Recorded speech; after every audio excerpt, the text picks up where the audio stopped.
Still thinking about that. Thanks, Z.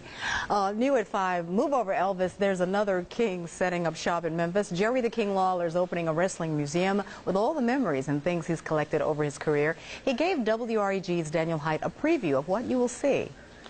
Well, it all started for Jerry Lawler to bring just a few of his wrestling memorabilia here to this car dealership, but it's turned into a full-fledged museum.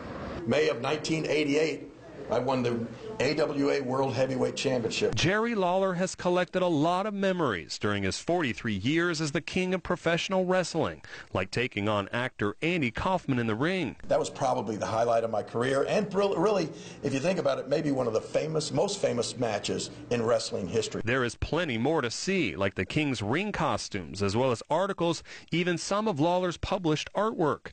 Lawler says it's a place for people who grew up watching Memphis wrestling. This is just a spot where people can come and relive some of those memories. We have classic matches going on TV here all the time, and they can see a bunch of things that'll bring back a lot of memories to them. The Wrestling Museum is on display at Wynn Automotive and is free. Of course, there are things like autographed pictures available for sale.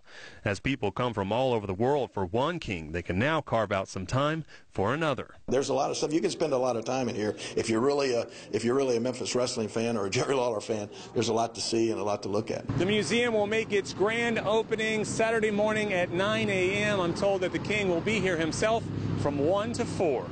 On Get Well, I'm Daniel Hite, WREG News Channel 3. Okay.